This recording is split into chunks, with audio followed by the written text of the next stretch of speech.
Olá, o ex-ministro e pré-candidato à presidência da República, Ciro Gomes, é o convidado de hoje do TVE Entrevista Especial. Ele seguiu os passos de uma família com participação na política. Foi deputado estadual e federal, prefeito de Fortaleza, governador do Ceará, ministro por 2 vezes, da Fazenda no governo Itamar e da Integração Nacional no governo Lula. Também já concorreu à presidência por 2 vezes, em 1998 e em 2002. É hoje o pré-candidato pelo PDT. Ciro Gomes, pré-candidato à presidência da República pelo PDT. Muito obrigado por comparecer ao TVE Entrevista Especial da TV Pública da Bahia. Prazer para mim, Bob. Vamos conversar? Vamos conversar. 2 perguntas em uma. O Brasil tem discutido basicamente desde o chamado mensalão do PT, não do mensalão do PSDB de 7 anos antes, corrupção, que tem que ser conversada em uma intensidade muito grande. Mas o Brasil tem, nos últimos 35 anos, 1,5 milhão de homicídios e assassinatos. Sai o novo número hoje, 61.800 mortos no ano passado. Esse assunto só aparece nas televisões como um produto na hora do terror e do sangue. Por que se conversa tanto sobre corrupção, que se tem que conversar, e não se conversa sobre a vida humana? Uma parte da elite brasileira não quer jamais que o povo brasileiro saiba de fato o que está acontecendo. Você está falando de homicídios, foram 61 mil homicídios nos últimos 12 meses. Mas o pior não é isso, é que o dinheiro para fazer uma estrutura de uma polícia científica, capaz de, com uma escola comovente, que retém os jovens, está sendo aos trilhões, não é mais bilhões, está sendo aos trilhões transferido via a grande negociata do juro, e isto é o que importa. Por isso que eu sou tão satanizado, como pavio curto, destemperado, porque eu conto os números. Eu falo os números. Então, não é por conta do que eu falo, às vezes, de cabeça quente, como qualquer pessoa pode ter. O que eu falo de cabeça fria, que faz com que eles tentem me estigmatizar, porque não tem o que dizer da minha vida limpa, da minha vida pública limpa. Nós estamos falando de veiculação de informação. Sim. Boa parte do chamado mundo civilizado tem regulação econômica da indústria de mídia, regulação capitalista. Por que nenhum governo nos últimos anos aceitou, pelo menos, discutir com a sociedade, se não tem voto no Congresso? E mais, quando não discute, deixa isso andar. E Ministério Público, Polícia, Supremo, em vários momentos de tensão, acabam sendo reféns ou soando como reféns dos grandes grupos de mídia. Você tem 2 razões aí. Uma é relativamente nobre e a outra é pusilânime, viu? Né? A nobreza é de que no poder, alguém que tenha pudor, como eu, por exemplo, não vai tomar a iniciativa de fazer uma regulação da mídia, porque sempre parecerá, se um poderoso toma essa iniciativa, uma tentativa de constranger a crítica e a liberdade de imprensa, que são essenciais à vida democrática. Porque não sabe do que se trata. Isso. Porque a Inglaterra a vileza vem daí, não é? Porque o que você pode fazer é proibir, por exemplo, a propriedade cruzada de meios. Isso é feito na América do Norte. Mas isso deveria ser uma iniciativa. Agora, o mais grave, Bob, não é isso. O mais grave é que um partido como o PT, por exemplo, que teve 14 anos no poder, aceitou regulamentar a distribuição do dinheiro público para as mídias.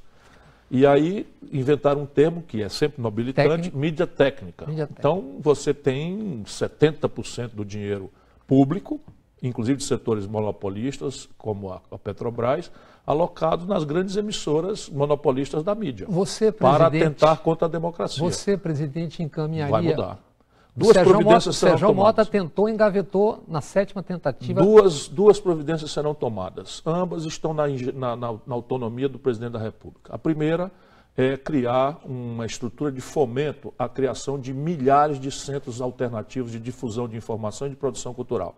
Cooperativa de jornalistas, etc., que nós vamos fazer com a compra antecipada de mídia, né, pelo governo, induzindo a criação de centenas, dezenas, milhares de centros alternativos de difusão da informação, porque o remédio para democratizar a mídia é pulverizá-la o máximo possível.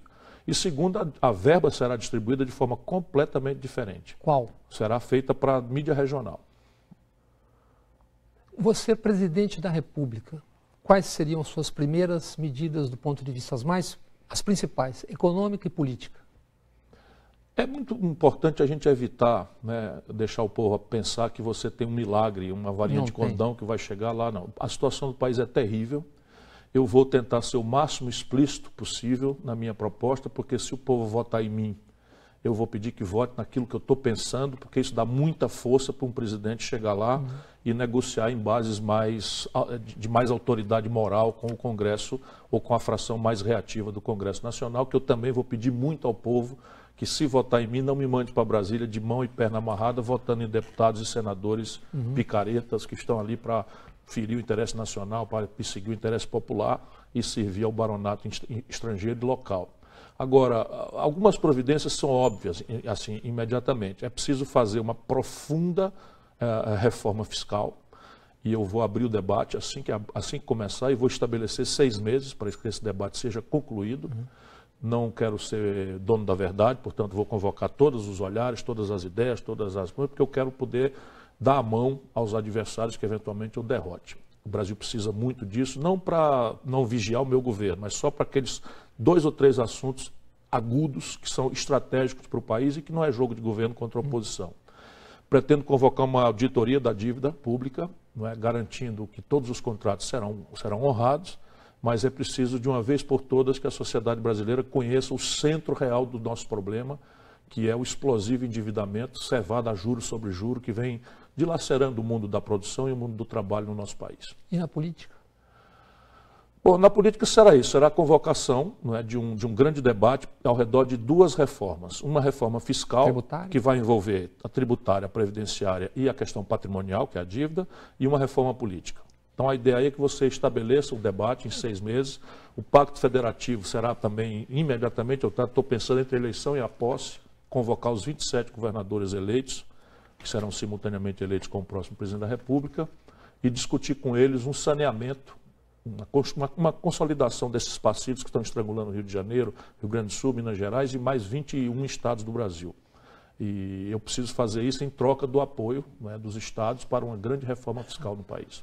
Semana passada, Jair Bolsonaro disse que vocês têm muito em comum e que pecam pelas palavras. Primeiro, eu queria saber o que você acha que ele tem em comum com você e depois, em que contexto se deu a frase com a Marina Silva, que mais uma vez se prestou um rótulo, que é o jogo habitual. Por molecagem, né? Hoje em dia você não tem muito o que fazer, você tem apenas que ter autoridade moral, e hoje você tem a sorte de ter a internet, né? Você consegue e o celular para gravar, que você tem como testemunhar. A própria Marina já disse que entendeu claramente o que eu falei. O que seria é que eu falei? Bom você... Eu falei uma coisa muito óbvia. E a Marina? Olha, a Marina é uma pessoa maravilhosa, eu tenho por ela mais do que respeito. Afeição, estou eu falando. Perguntado na Firjan, eu tenho mais do que respeito, tenho afeição, trabalhamos juntos, fizemos várias coisas juntos e tal. O que eu vejo na Marina é um estilo diferente de política, de jogar parado. Pode ser até que esse seja um estilo novo, que eu não conheço, mas acho que o país se ressente de uma opinião de quem tem a liderança e tal. E, infelizmente, o momento no Brasil, e eu censuro isso, é um momento de muita agressividade, de muito ódio na política, de muita testosterona, que todo mundo sabe que nesse contexto é sinônimo de agressividade. E eu não vejo a Marina com essa psicologia, ela tem uma psicologia mais da doçura, da coisa e tal, só isso. Pronto. Aí é o seguinte, até hoje a Folha de São Paulo repete, assim, Ciro disse que o momento é de testosterona, isola, e não disse que eu censurei isso, né? E muito menos estava falando da Marina, estava falando do momento brasileiro, e quem duvidar é só ver o que está acontecendo na esteira de onde o Lula chega. Onde o Lula chega é paixão por um lado e ódio, violência, agressão, palavrão em cima do caminhada dele. E as possíveis semelhanças que o Bolsonaro vê contigo, quais seriam? Eu não vejo realmente nenhuma, porque ele se imagina ou se diz nacionalista. Mas um camarada que é nacionalista não bate continência para a bandeira americana. Percebe? Eu não tenho vontade de atacar o Bolsonaro, porque ele é um personagem. Ele é um personagem, eu fui colega dele, deputado. E ele, há 26 anos é deputado, já foi vereador. Nunca se dispôs, por exemplo, a colocar energia, que eu não duvido que ele tenha, para governar o Rio de Janeiro, a cidade do Rio, como prefeito ou governador do Rio. Ali é o epicentro da esculhambação, da violência, da corrupção, da ladroeira. O governador está preso com uma pena de 52 anos, eu rio para não chorar. E a primeira experiência de quem nunca administrou uma bodega das pequenas é ser presidente da República, não é contra ele que levanta esse meu argumento, é contra todo mundo, né? Qualquer país do mundo testa os seus quadros. E a propósito disso, Dória e Luciano Huck? Tenha santa paciência, né? O Luciano Huck eu até tenho uma opinião boa sobre ele, como comunicador, um garoto, enfim, interessante, garoto, não sei nem que idade tem, mas me parece uma pessoa muito jovem, muito interessante e tal. Mas, porra, daí a ser presidente da República, sem nunca ter dado um dia de serviço na vida pública. De onde vem isso, hein? A plutocracia, o baronato está desesperado, o PSDB tem feito bobagem no atacado e no varejo e está perdendo a confiança. Não é? Então, esse eleitor antipetista visceral está indo para o Bolsonaro e o eleitor mais o baronato, especialmente o baronato rentista e tal, que é quem está com medo de perder os privilégios, está procurando desesperadamente tentaram o Dória. O Dória virou aquilo que ele é. O Dória é um farsante. Esse é o pior tipo que existe, mas acho que em dezembro será a carta fora do baralho. Alckmin vai ter fôlego? Acho que sim, porque esse outro lado, né, a direita, precisa de alguém minimamente respeitável. É o estamento. E ele representa, é muito provinciano, muito conservador, muito... Não conhece o país. É da sua Pindamonhangaba? É isso? Você nasceu lá no Você imagina, vai ter um segundo turno e 2 filhos de Pindamonhangaba. Né? Um com o tratamento cearense e nordestino. E falando no momento, como é que você vê, eu sei que são visões diferentes, e cabem no assunto, Lava Jato e o Supremo Tribunal nesse momento? Está muito atual a frase do velho Rui, que muito amargurado com o que assistia, dizia: o judiciário é o poder que mais tem faltado à República. É muito doentio para um país, não é? Você ter um juiz, xerife, que fala pelos cotovelos, aparece tudo quanto é de homenagem, gravatinha, borboleta, não pode ligar abre a geladeira, já um refletor. Isso não é bom. Não é? O juiz bom é o juiz severo, recatado, que fala nos autos e que, ao invés de escrever 218 páginas numa sentença, destaca na ementa da sentença a página. A página que diz assim: conforme denúncia do Ministério Público, aqui está a evidência da acusação na página YZ, na perícia tal, no testemunho tal, e não tenho. Agora, eu torço pelo êxito da Lava Jato, porque o meu coração é ligado no coração do povo brasileiro. E nós sonhamos, há muitos anos, você também, com o fim da impunidade como prêmio para a ladruagem das altas rodas. Não é? E isso parece ser uma iniciativa nessa direção. Mas é muito desagradável que se faça isso sem os devidos cuidados. E por que essa apatia da população depois de 2 anos? Não é apatia. Ou desconforto? O nosso povo está com medo, o nosso povo está profundamente decepcionado, porque, repare, quem pensa em política, em abstrato, somos nós, políticos, e o jornalismo. O nosso povo vive agarrado dentro de ônibus, correndo para pagar contas. Já tem 40 milhões de brasileiros negativados no SPC, 13 milhões e 500 mil pessoas desempregadas, mais de 10 milhões empurrados para o biscate, correndo do rapa nas cidades. E a última eleição presidencial, a metade, mais um pouquinho, votou numa presidenta que foi caçada na esteira de um escândalo novelizado, e o outro tirou metade menos um tiquinho, afundou também chafurdando na ladroeira e no escândalo vulgar do banditismo até... com palavrão de quinta categoria. Então é muito duro para uma nação ver os dois lados que repartiram o poder durante os últimos 25 anos no Brasil, os dois aparentemente passando para a população, que a sensação é que é tudo igual. Mas não duvide que o nosso povo está apostando nas eleições. Parecia muito claro, a mim pelo menos parecia, eu acho que tenho a impressão que vi coisas que o impeachment, que o Joaquim Barbosa chamou de impeachment tabajara, teria consequências, quer dizer, é como você mexer na estrutura de um edifício. Agora, qualquer juiz faz o que quer, como quer, qualquer polícia. Você concorda com isso? É fato. Na hora que você viola a institucionalidade central da democracia, que é a primazia do povo escolher seu dirigente central, todas as outras instituições viraram geleia. Ontem, uma juíza atrabiliária censurou o show do Caetano Veloso para o sem-teto lá de São Bernardo. Caetano, que tem se declarado seu eleitor. Uma juíza baseada em quê? Proíbe um cantor extraordinário de cantar. Ele falou com a contundência dele numa frase: a última vez que me proibiu de cantar foi na ditadura. Né? E uma sequência de museus. Todo dia. Mas por quê? Porque esta direita hidrófoba perde o debate conosco nesses assuntos todos que estavam tratando. Perde o debate em corrupção, porque estão agarrados lá no Temer.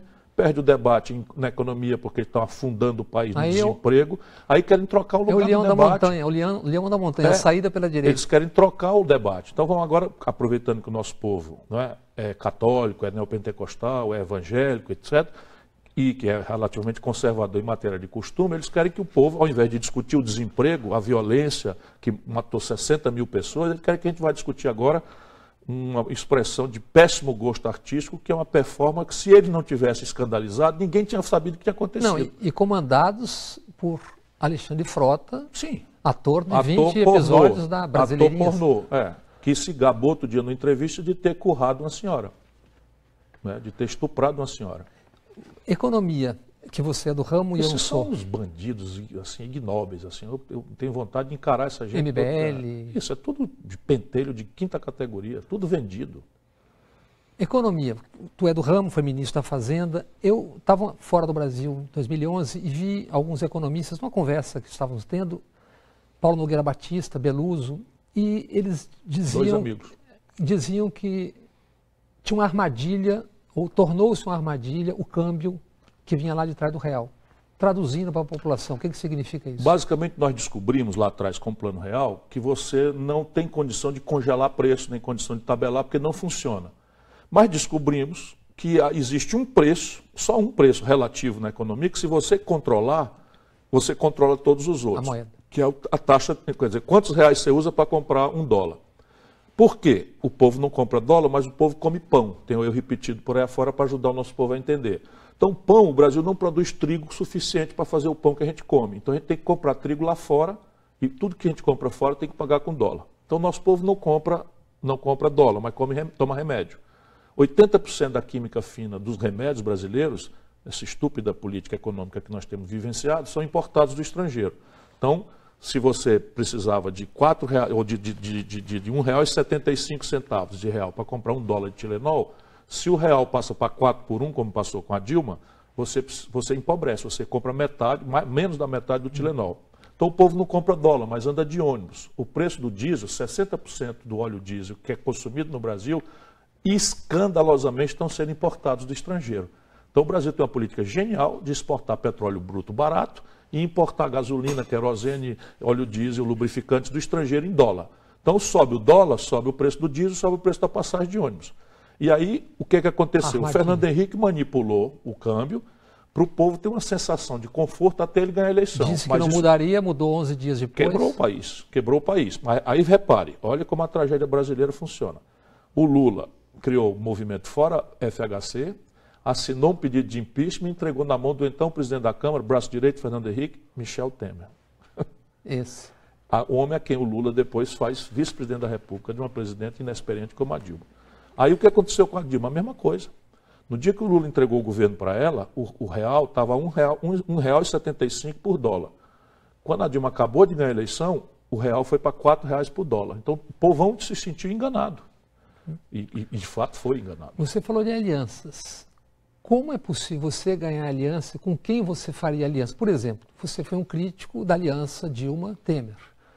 Você disse que gostaria de andar junto com a Marina, que apoiou o Aécio. Quer dizer, como é que o cidadão comum entenderá isso? Primeiro temos que explicar que o Brasil é um país absolutamente fraturado. Né? Nós temos uma federação muito dispar, né? As coisas mais distintas das outras. Temos por força da ditadura, nós ainda estamos vivendo vamos dizer, o lado oposto. Fraturamos o quadro partidário de um jeito que poucos países no mundo têm, de maneira que nenhum presidente da República dos que se elegeram antes de nós, e daqueles que eventualmente se elejam agora, eu ou qualquer outro, chegará lá com maioria, vamos dizer, absoluta ou maioria qualificada para 3/5. Então é necessário que a população saiba que ela, ao eleger um presidente e um Congresso, ela está determinando com quem o presidente tem que negociar. Então eu peço sempre para as pessoas, por favor, né, tomem muito cuidado nos deputados, nos senadores que vão usar, porque aquele que o povo der o mandato, será com eles que eu negociarei. Mas essa negociação não está errada. Né? Não está errado negociar. O que está errado é que tipo de linguagem você usa na negociação. Que tipo de mercadoria você joga na negociação. E que tipo de razão você faz. Você está fazendo a reunião, a negociação para fazer o quê? No Brasil, a grande negociação do PSDB com o PMDB foi para roubar. Foi para roubar e para evitar a CPI, para vender o país. A grande aliança do PT com o PMDB não foi para fazer nenhuma reforma, foi para roubar e para persistir no poder, como nós estamos tristemente assistindo. Então é preciso que a gente tenha clareza de que a aliança para reformar o país, está tudo certo. Nenhum problema. E a aliança é entre diferentes, não é entre iguais. Você disse que, se não me engano, que seria terrível o Lula ser candidato novamente. A palavra é desserviço. Né? Primeiro eu quero dizer, porque tem muita gente querendo produzir intriga. Não é? Eu não sou inimigo nem adversário do PT, muito menos do Lula. Né? Vamos ter clareza. Nós estamos na Bahia, Você aqui foi ministro o meu dele, partido apoia o governador Rui, apoia o Jacques Wagner, de que eu sou profundo amigo, e nós vamos ajudar na reeleição do quadro do PT. No meu estado, eu vou votar no governador do PT. Então não tem um problema nenhum nessa questão. Meu problema é de natureza política. O que é que eu digo? Se o Lula for candidato, o país imediatamente não terá um minuto para discutir o seu futuro. Quem sabe da vida sou eu. Você também conhece, as pessoas sabem. Na hora que o Lula virar candidato, o país se divide em ódios mortais e paixões extremadas, não é? Vai ser ladrão para cá, ladrão para colar, e mensalão para cá, e petrolão para colar e tal. Não teremos paz um segundo sequer, e o país amanhecerá no dia seguinte, vitorioso, enfraquecido, sem capacidade de governar, porque esse conflito vai se projetar para o futuro.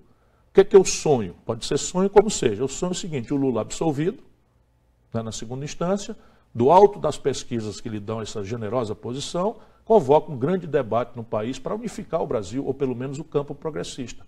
Ele tem essa possibilidade histórica de fazer, e quem está querendo arrancá-lo disso é a miudice de uma certa fração do PT, que só quer o Lula para usá-lo para eleger deputados, porque hoje há uma onda anti-PT no país.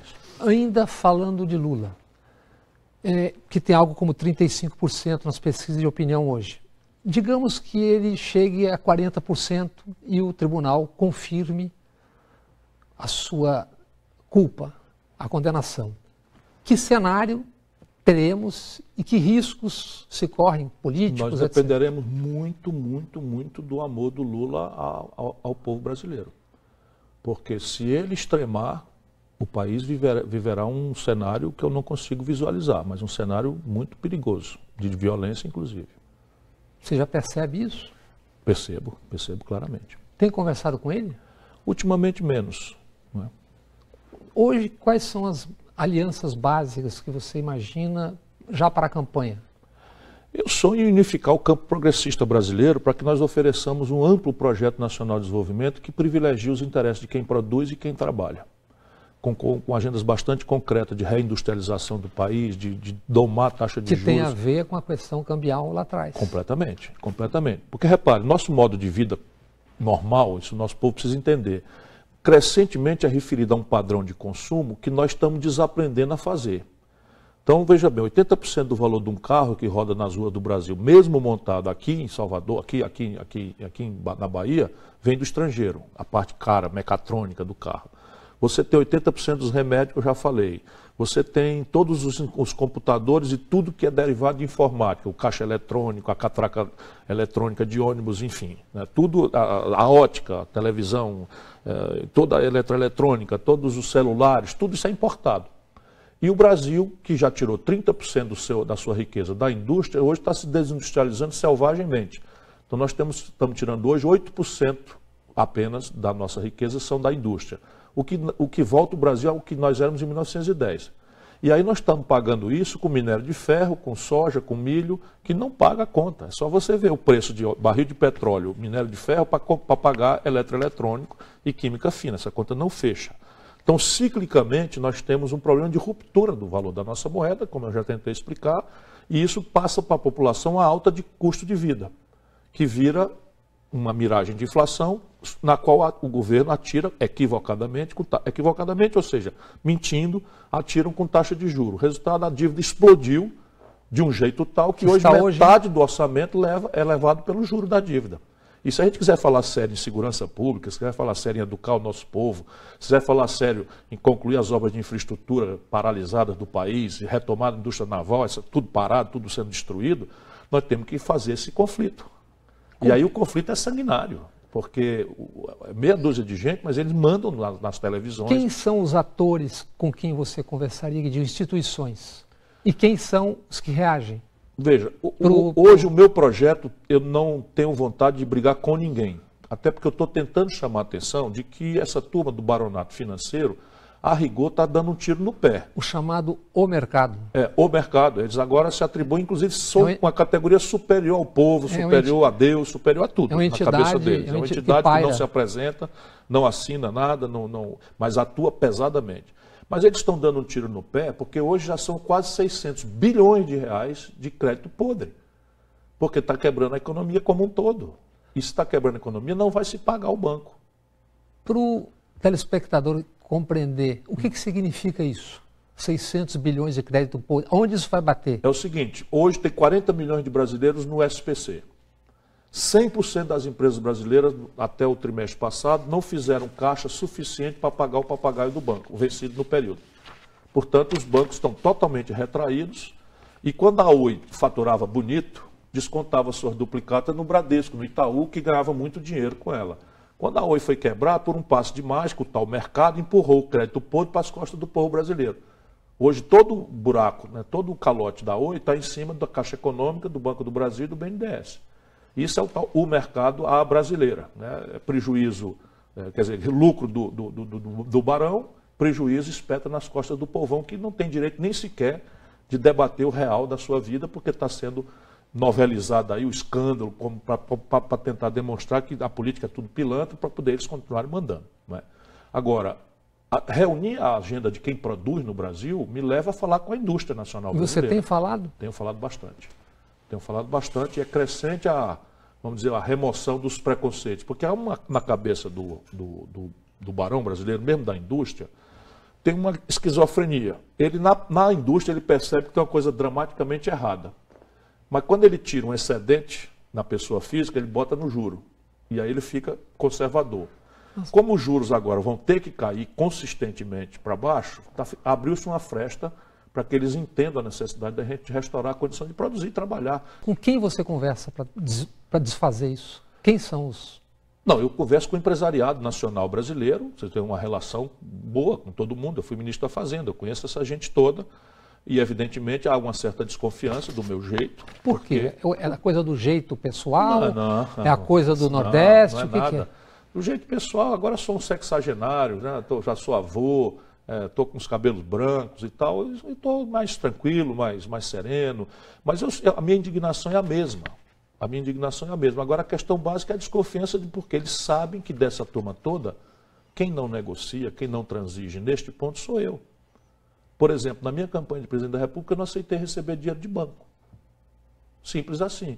E os caras começaram a ficar apavorados. O que quer dizer isso? O que esse cara vai fazer? O que esse maluco vai fazer depois? O que esse cara quer dizer com isso? Não, quer dizer o seguinte, que eu vou realmente devolver ao país o que todo país sério do mundo faz, que é uma cultura de parcimônia, de poupança, de produção, de trabalho. 6 brasileiros, todo mundo vai achar isso um exagero. 6. 1, 2, 3, 4, 5, 6. Não é 100 mil, nem 600. 6 brasileiros têm a fortuna igual à renda de 100 milhões de brasileiros. Qual é o país do planeta que tem qualquer coisa remotamente parecida com isso?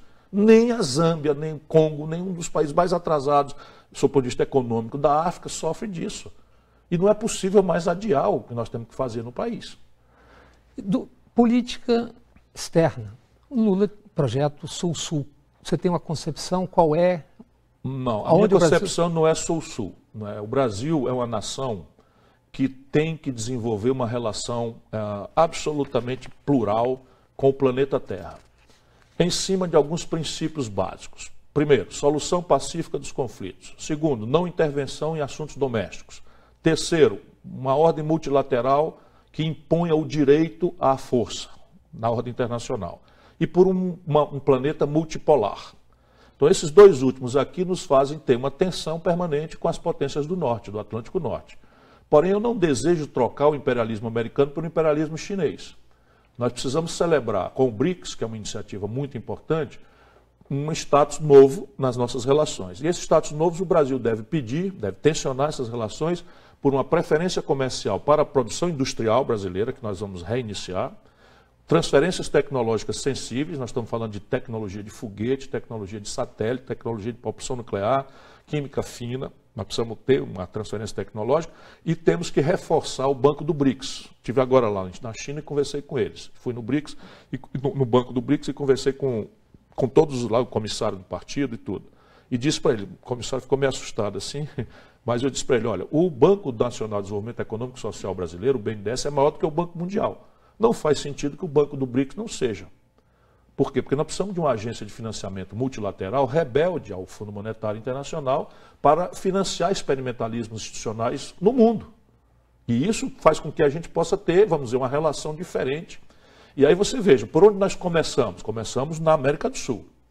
Nós precisamos voltar a restaurar a confiança do Brasil, que àquela altura estará profundamente lesada. Estes canalhas, me perdoe a palavra, convidaram as Forças Armadas norte-americanas para fazer manobras militares na Amazônia, na fronteira com a Venezuela. O Barão do Rio Branco deve estar revirando no túmulo e o Duque de Caxias com muita vergonha daqueles que envergam seu uniforme hoje. Eu não sei quem foi que pediu ou que autorizou esse tipo de procedimento criminoso. Sabe o que isso faz? Retrocede a desconfiança dos nossos vizinhos no Brasil por 500 anos. Base de Alcântara. Pois é, estão querendo entregar para os americanos. Se fizer, eu vou tomar de volta. Isso eu tenho clareza. Nem que me matem, eu vou dizer com clareza que vai acontecer. Aliás, o que você tomaria de volta contando esse pacote? Todos os campos de petróleo que forem alienados pelo golpista que está nos governando sem autorização popular retomaria. E fora da lei de partilha, serão retomados, serão expropriados com a devida indenização. Reforma trabalhista, etc. Revogada. Você não acha que não há nada a aproveitar? Não, é preciso convocar um debate sobre a nova ordem do trabalho. As novas relações, o trabalho doméstico, o trabalho de casa, o trabalho em casa, enfim, o trabalho remoto, o teletrabalho. Há uma série de novidades que, evidentemente, não estão ainda alcançadas pela legislação. Mas, em nenhuma circunstância, a reforma que nós precisamos é esta que introduziu insegurança jurídica e muito menos insegurança econômica, porque essa gente está querendo o seguinte, que um cidadão que tem a mesma jornada de trabalho, pelo mesmo trabalho, receba mais se for empregado, e o outro que faz a mesma jornada pelo mesmo trabalho receba metade se for terceirizado. Isso não existe em nenhum lugar do mundo. Como não existe professor da aula 49 anos, não existe policial correr atrás de bandido 49 anos. Então, a pretexto de que o país precisa se reformar, e nós não temos que ter medo disso, não é possível aceitar essa selvageria do defunto, do turbocapitalismo saído do século XIX, querendo vigir no Brasil no século XXI. Tem um outro problema falando de comunicação, que é a rendição, há décadas já, às igrejas, seja de que denominação for. Isso fortalece blocos conservadores do Congresso ou não é assim que você pensa? Não, não é assim que eu penso. Veja, eu vejo o comportamento de alguns deputados no Congresso, mas vejo também alguns deputados da mesma natureza que não são assim. Portanto, não é por ser evangélico... o poder de fogo. Não, o poder de fogo. Não, repare bem, eles não têm sequer 15% da Câmara. Então, não é relevante. A questão básica é o seguinte, há um fenômeno no Brasil que a esquerda precisa conhecer e ter humildade. O pensamento progressista brasileiro não está entendendo. Né? Quando o Estado brasileiro colapsou, a política colapsou, essas igrejas são o lugar onde as pessoas estão indo pagar por pertencimento. O clube. É o clube, mas não é mais do que o clube. Eles têm uma cultura de autoajuda, têm gratidão a Deus porque prosperaram nos últimos anos, enquanto a gente quis que eles acreditassem que foi o São Lula que fez. Mas tem um problema, que é a questão moral. Não, aí sim, isso é um problema do Brasil católico, não é dos neopentecostais. Não é? Eles têm a mesma agenda, não é? Que é uma agenda que a gente tem que respeitar, mas não podemos aceitar que em assuntos laicos a palavra seja feita em nome de Deus. Por quê? Porque, repare bem, não é possível a gente fazer de conta que a filha do pobre que engravidou descuidada porque não teve os métodos contraceptivos, ou porque não teve educação, ou porque a mãe estava saindo de casa muito cedo para trabalhar, ela engravida descuidadamente, e ela, se tivesse um agasalho do Estado, um aconselhamento, ela poderia não ter a saída do aborto como uma saída trágica, não é? Que é uma tragédia o aborto. Mas a gente precisa trazer este assunto, não é, para a repercussão, porque hoje as meninas estão se matando em clínicas de aborto clandestinas, sem nenhuma condição de coisa. Há muito tempo, aliás. Né? Morrem há muito tempo, mas hoje há os milhares. Né? Enquanto a rica faz na clínica boa. De onde vem essa onda conservadora, que às vezes ela é mais midiática ou não, ela está se dando na realidade? Não, ela é mais midiática. Mais midiática porque, volto a dizer, a plutocracia, o baronato, quer trocar o lugar do debate. Mudar uma moral da corrupção pela moral. Isso. Quer mudar, sim, porque a corrupção é a turma deles que está fazendo. Então, tudo bem, se o PT fez alguma coisa, a aliança nossa lá atrás fez, e fez lamentavelmente, muito pior, primeira vez na história e segunda vez na história, que o presidente da República é processado por ladroeira é o Michel Temer, campeão e vice. Não é? Quase toda a turma dele está presa. E os que não estão se homiziaram na impunidade do Supremo pelo tal fórum privilegiado. Né? O resto, está tudo preso. Né? Aqui na Bahia está o Gedel preso, né? Que é homem unha e carne. Você não teme que essa coisa... Recife teve uma sexta-feira, na quarta-feira invadiram a UERJ, que a qualquer momento apareça um cadáver? Vai aparecer. Até porque é preciso que a gente reaja. Com fascista não se conversa. Lamentavelmente, com fascista não se conversa, eles são avessos, eles precisam olhar, criar categorias inferiores para explicar o nada que eles são. Então eles precisam, né, ajuizar que o gay é uma coisa menor, que a mulher é uma coisa menor, que o comunista é uma coisa menor. Isso é um imã de frustrados, recalcados. Completamente, mal amados em casa, maltratados, provavelmente até ser viciados na infância, uma série de coisas. Mas isso aí não tem conversa, é preciso reprimir. Você não acha que, independente da vontade dele, o Bolsonaro personifica? Parte do eleitorado do Bolsonaro, sem dúvida. Mas há uma outra parte que está procurando no Bolsonaro agressividade contra a violência vulgarizada, como se isso fosse a solução, e ele deixa as pessoas acreditarem que é. Parte está procurando honestidade, decência, né, porque um cara agressivo como ele parece não ter rabo de palha, não sei o que e tal, e também não tenho nenhuma dificuldade de reconhecer que ele, de fato, não esteve envolvido em corrupção que eu conheça, e parte procura autoridade, dentro desse caso de anarquia e tal. Mas eu estou dizendo que este eleitor aí tem que me achar já, porque autoridade experimentada, decência já experimentada, experiência, não precisa vir com micos, né, inexplicáveis. A gente começou falando de violência. Do ponto de vista objetivo, como é que você vê, não tem uma varinha de condão que resolva, mas qual é a base da questão a ser enfrentada de curto prazo, para que não se mate 60 mil por ano? É uma escola atraente. Quer dizer, mas embora não seja tão de curto prazo, nós estamos com essa vivência no Ceará. Toda a parte tradicional nós fizemos e não funcionou. Então,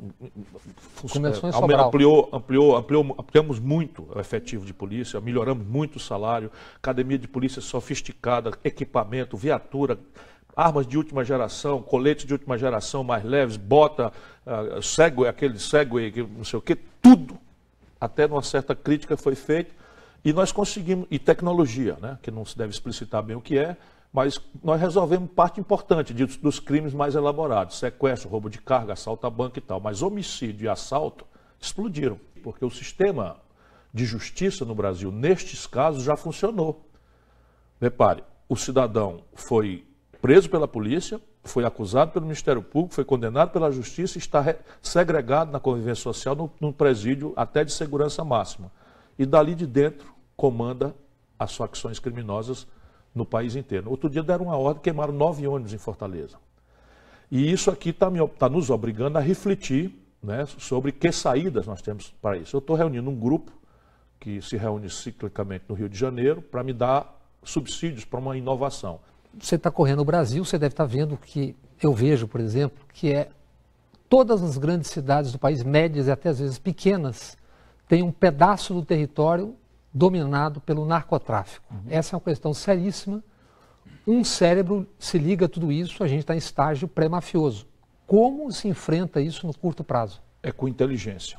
É com inteligência e o governo federal tem que botar a mão nesse assunto. E hoje o governo federal meio que lava as mãos, empurrando para os estados, porque não quer se mexer nisso. E quando se mexe de forma aparatosa, justo o oposto do que é eficaz.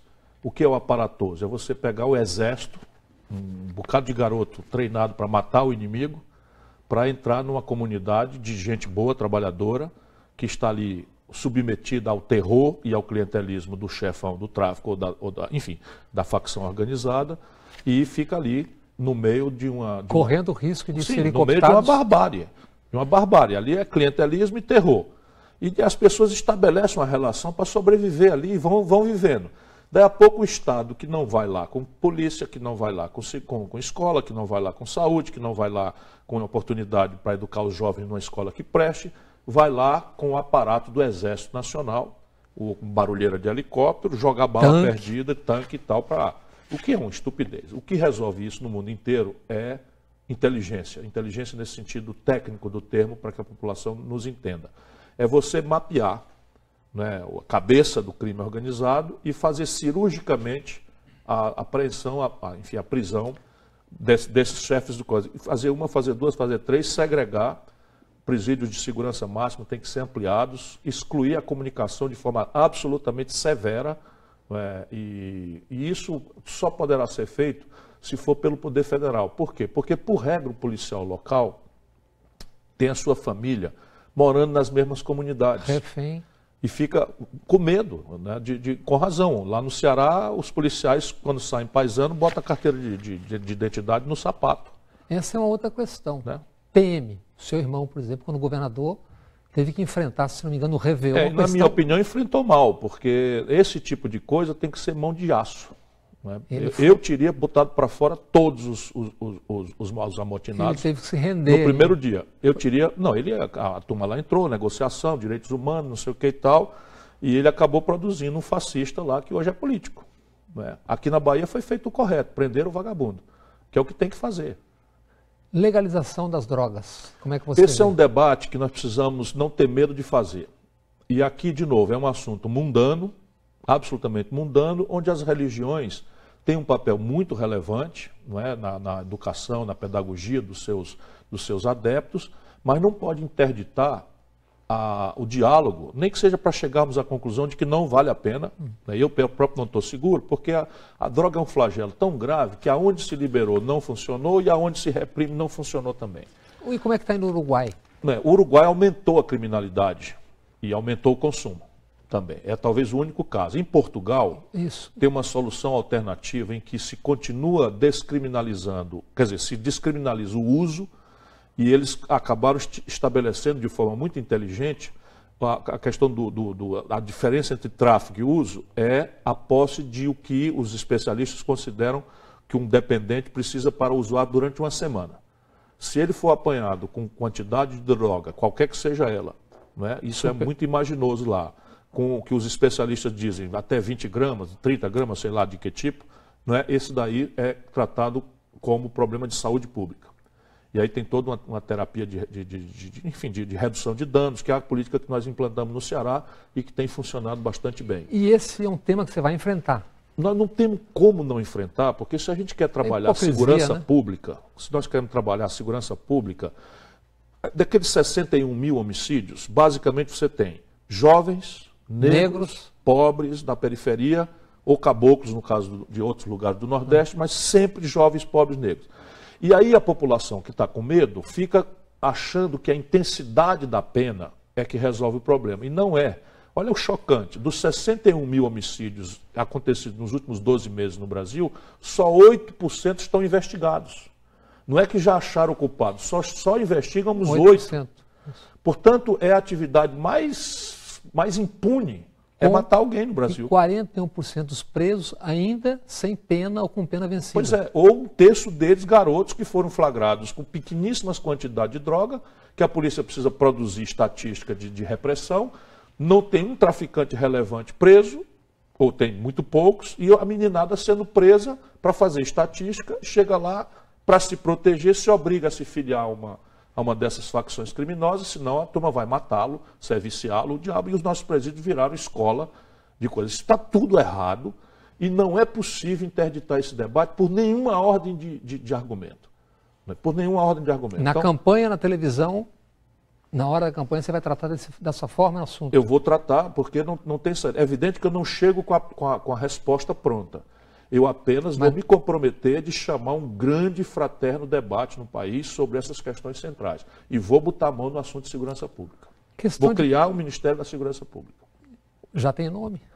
Não, mas penso aqui em quem. Essa questão, ainda que nós estamos tratando de cotas, Nós estamos na Bahia. Como é que você vê a cota para a questão racial? Isto foi uma cópia de uma política afirmativa americana. No primeiro momento eu duvidei se isso fosse funcionar no Brasil, mas agora a consequência é absolutamente extraordinária. A quantidade de garotos que não teriam chance nenhuma, que estão se formando já, é a afirmação clara de que foi um gol de placa essa política para o Brasil.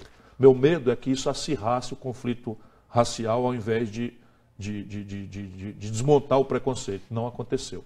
Pelo contrário, é muito importante o resultado prático disso. Saúde.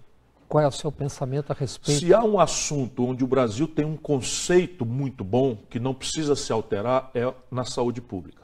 Então, a concepção de um sistema único de saúde, hierarquizando com a atenção básica na conta dos municípios, a atenção secundária, terciária dos estados, etc., etc., e financiado centralmente, com padrões, etc., é um sistema que qualquer do povo tem direito a acessá-lo sem qualquer nível sem qualquer condicionalidade e em qualquer nível de complexidade, é muito importante. É um dos poucos conceitos. Agora, na prática, o SUS precisa ser aprimorado. Vamos lá. A atenção básica. Dinheiro também, mas não é só o dinheiro. Veja lá. Atenção básica. Na cabeça do povo, a atenção básica é uma consulta com o remédio e ou o exame especializado.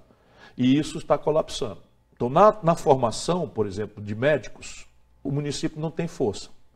E aí, resultado, para você conseguir reter um doutor no interior brasileiro, no interior da Bahia, é serviço pesado. Lá se vão 15, 20, 30 mil reais de salário. E tem gente que não aceita porque você... Exatamente. Então, caímos nessa de importar médicos de Cuba, que não pode ser uma solução estratégica para um país como o nosso, porque nós bypassamos o que tem que ser feito. Episódico. E o que é que tem que ser feito? O que tem que ser feito é o Estado Nacional Brasileiro tomar para si de volta a regulação da profissão.